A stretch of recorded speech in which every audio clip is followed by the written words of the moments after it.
건강을 위해서 시도했던 운동들이 손상을 가져오거나 치료들이 효과를 거두지 못하는 경우들이 있습니다. 운동과 건강에 관한 정보들이 홍수처럼 쏟아지는 시대에 우리는 살고 있습니다. 그 정보들을 따라서 우리가 운동을 시도해보았지만 효과를 보지 못했다면 오늘 이 시간 잠시 주목해 주십시오.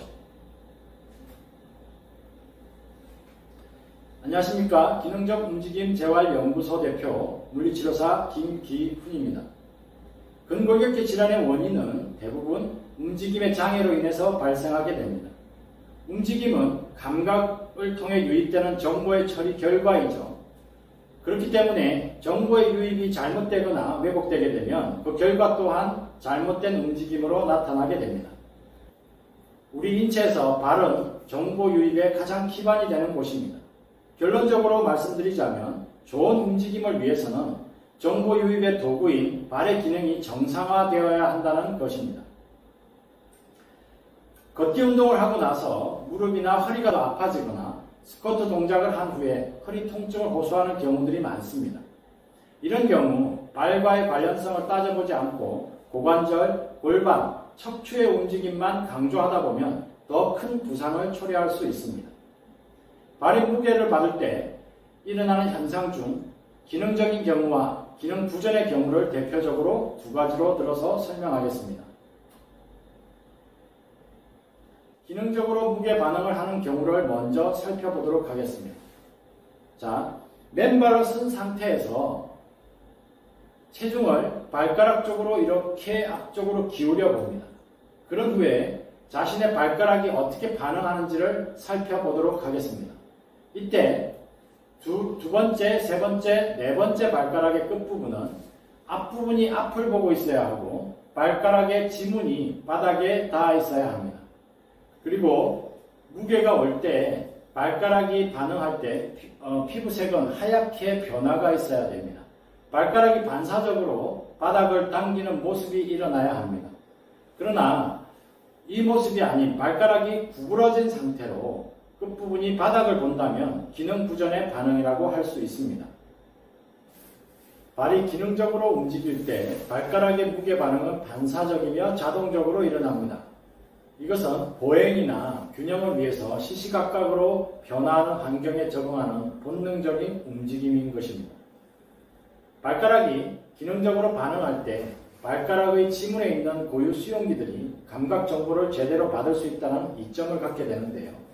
이로 인해서 선 상태 그리고 무게를 이동하거나 보행을 할 때 근육의 수축이 정확한 타이밍에 일어나게 해서 관절에 부하 없이 동작을 수행할 수 있게 되는 것입니다. 또 하나의 이점은 완충과 부하의 분산이 효율적으로 일어난다는 것입니다.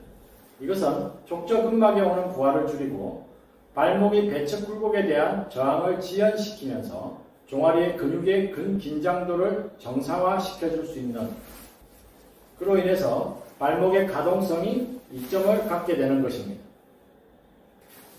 이러한 이점들이 무릎과 허리뿐만 아니라 많은 위쪽에 있는 관절들의 부하를 줄여주게 돼서 효율적인 움직임을 가져다주게 되는 기반이 되는 것입니다.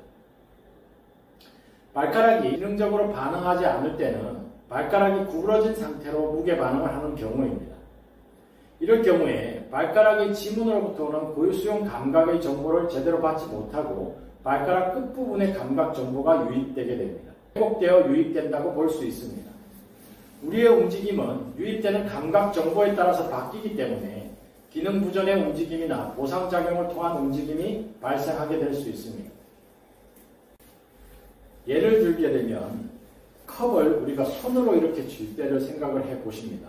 손으로 쥘 때 이렇게 쥐게 되면 손끝에 오는 느낌이 컵 전체를 감싸는 느낌이 들면서 근육들의 움직임이 형성이 되는데요. 손가락 끝으로 이렇게 쥐게 됐을 경우에 오는 느낌은 전혀 다르다는 것이죠. 전혀 다르면서 근육의 움직임이라든지 근육의 활용도가 전혀 다른 형태로 나타나게 되는 것입니다. 이로 인해서 우리는 움직임의 결과가 확연하게 차이를 나타나게 되는 것입니다. 다음으로 완충과 부하 분산의 문제를 말씀드리겠습니다. 발가락이 구부러진 상태에서 무게를 받게 됐을 경우에 지면 반발력이라는 것이 있는데요. 이 지면 반발력의 영향을 더 빠르게 감지하게 됩니다. 그리고 그로 인해서 발바닥의 근육이나 종아리 근육들이 조기에 긴장을 할 수밖에 없겠죠. 그로 인해서 족저근막이라든지 종아리 근육의 부하를 받게 되는 시간들이 많아지게 되는 것입니다. 이 때문에 무릎의 배측 굴곡 각도가 제한이 걸리게 됨으로써 나타나는 무릎의 곽인장이라든지 골반의 전방 경사라든지 이런 문제들을 일으키게 되고, 이로 인해서 무릎과 허리의 질환들이 유발되게 됩니다. 발가락의 반응을 정상화시키기 위해서 필요한 여러 가지 제반 사항들이 있지만, 이번 영상에서는 발 자체에 초점을 맞추고 발로부터 유입되던 잘못된 정보들의 수정에 의미를 두는 방식의 치료 적용을 해보도록 하겠습니다. 먼저 발이 기능적으로 움직일 때의 모습을 확인해 보겠습니다. 자, 이 상태에서 몸을 특정 부분을 숙이는 게 아니라 몸 전체를 하나의 막대기처럼 사용을 하시고요. 전체를 몸을 이렇게 발가락을 향해서 기울여 봅니다. 자, 이렇게 기울일 때 발가락이 무게에 대한 반응을 일으키게 되는데, 무게에 대한 반응이 일어나서 더 이상 앞쪽으로 더 기울이지 못하는 상황이 되면 뒤꿈치가 이렇게 들리게 되죠. 거기 직전까지만 이렇게 반응이 일어나는 형태를 살펴보도록 하겠습니다. 다음으로 기능적이지 못할 때를 한번 살펴보도록 하겠습니다. 발가락이 구부러져 있다는 걸 가정하고 있을 때 이런 형태죠.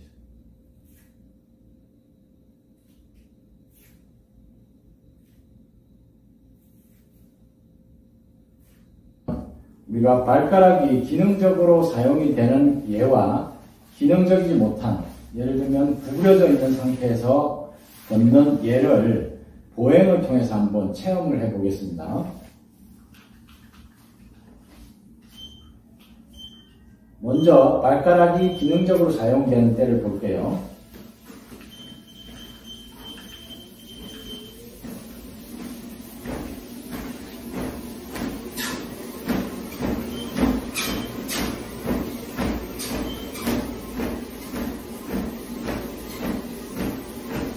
발가락이 기능적으로 사용이 될 때는 발가락 전면이 앞을 보고 있고요. 발바닥에 있는 지문들이 그대로 바닥에 대한 정보를 뇌에다가 주기 때문에 무릎이나 허리에 부하 없이 이렇게 편안하게 걸을 수 있어요. 그리고 보행에 대한 부분들, 상체에서 움직이는 것들도 자연스럽게 이렇게 나올 수 있습니다.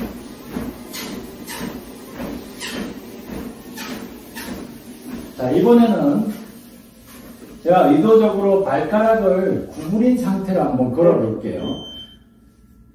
자, 그러면 이제 고유수용 감각의 이상이 분명히 왜곡돼서 나오겠죠. 그 상태를 한번 체험을 해 보겠습니다.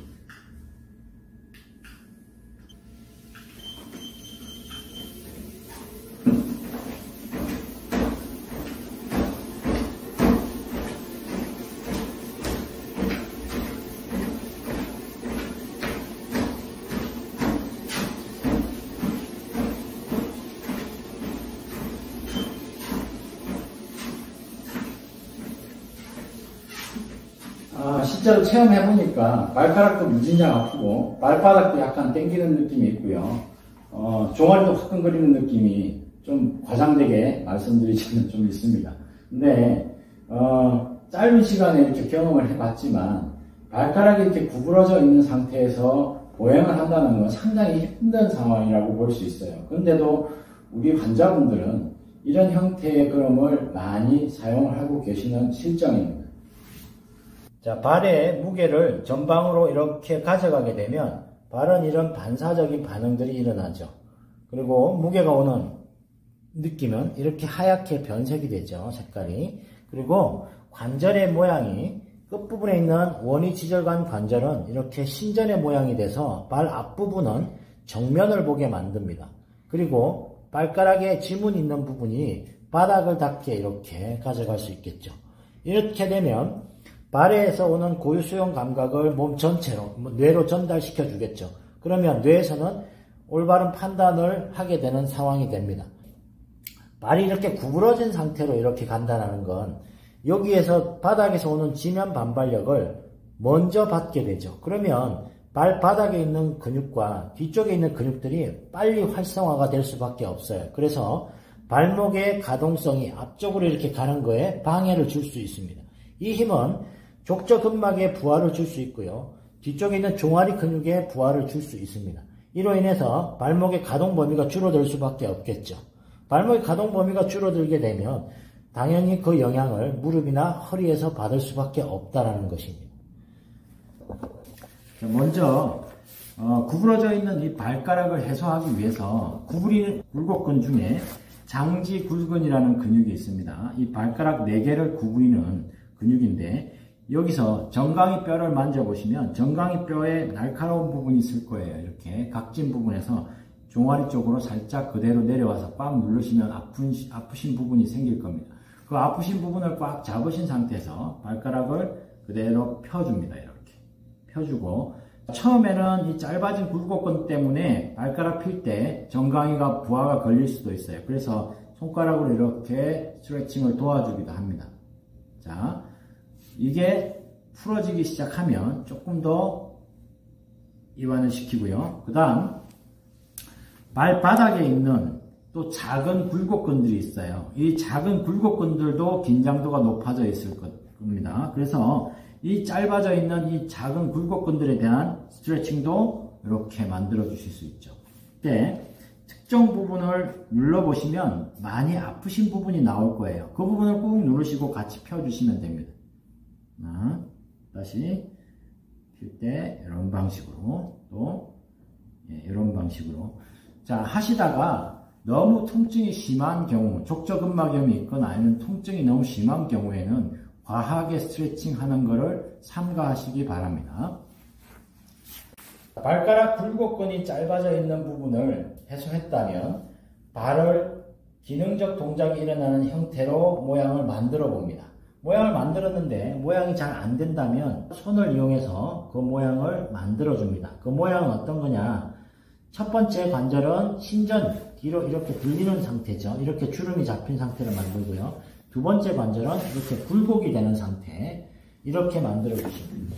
이 상태로 만든 다음에 나의 무게를 여기다 실어보는 거죠. 무게를 실었을 때 반응을 할 수 있는 상태를 계속 느낍니다.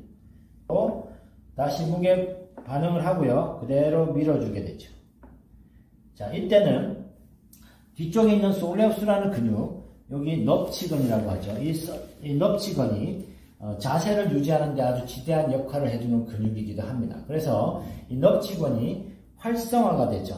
어떻게요? 원심성 수축을 하면서 이렇게 활성화가 되는 과정, 요거를 경험시킵니다. 그러면 넙치근의 능력이 훨씬 향상이 될 것이고요.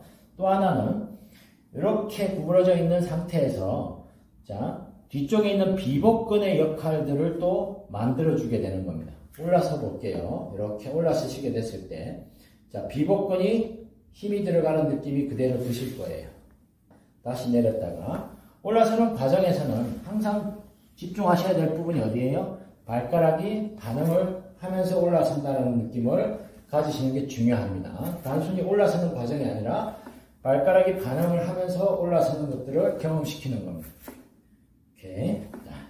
그 다음 우리가 이제 뒤쪽에 있는 비복근도 원심성 수축을 통해서 훨씬 더 역량을 강화시키게 되면 발목의 가동 범위를 더 넓히는데 훨씬 효율적인 기반이 될 수 있겠죠. 비복근의 스트레칭도 발가락에서 비복근의 원심성 수축도 발가락에서 오는 이 기능적인 동작, 이 상태를 만들고요. 이 기능적인 동작을 지금 비복근을 원심성 수축하는 목적은 이 발가락이 좀 더 기능적으로 사용하는 상태에서 이 동작이 이루어지는 거에 포인트를 주시는 겁니다. 발가락을 그대로 기능적 동작이 일어날 수 있도록 만들어주죠. 그 상태를 유지시키면서요. 그대로 뒤꿈치를 떨어뜨립니다. 또 동작이 일어난 상태에서 놓치지 말고 그대로 종아리 근육이 원심성 수축할 수 있게끔 떨어뜨려줍니다. 이때 주의할 점은 발가락에서 기능적 동작이 일어나지 않는 것들 기능적인 동작이 지속적으로 유지가 되면서 엉덩이에 있는 근육이 그대로 수축해서 종아리 근육의 무게를 그대로 전달시켜주는 상태에서 원심성 수축이 일어날 수 있도록 해주는 것이 포인트가 되겠습니다. 자, 엉덩이 그대로 떨어뜨려 줍니다. 하나, 또 그대로 떨어뜨립니다. 네, 이렇게 해서 종아리 근육의 원심성 수축을 만들어내고요. 이게 이루어졌으면 무게가 특별히 가지 않더라도 본인의 의도적으로 생각을 가지고서도 발가락을 이렇게 끌어당길 수 있는, 발가락이 끌어당겨지는 모습을 이렇게 연출할 수 있겠죠. 그러면 몸이 기울어지는 것들에 대해서 빠른 반응들이 일어나서 몸을 보호해주는 이런 반응들이 좋아지게 되는 것입니다. 보신 바와 같이 발가락의 기능적 움직임은 위쪽의 많은 부분에 영향을 주게 됩니다. 우리는 집을 지을 때 주춧돌이 중요하다는 것을 압니다. 그리고 기초가 튼튼해야 좋은 집을 지을 수 있다는 것도 압니다. 발은 인체를 바로 세우고 동작을 안전하게 하기 위해서 정보를 받는 가장 중요한 기반이 되는 곳입니다. 발이 기능적으로 사용되지 못하는 상태에서 위쪽의 많은 부분들을 바꾸기 위한 노력들은 모래 위에 지은 집과 같은 것이라고 생각합니다. 그동안 건강을 위해서 게으렸던 노력들이 좋은 결과를 거두지 못하셨다면 발의 기능적인 움직임에 눈을 돌려보시기를 추천합니다. 이상입니다.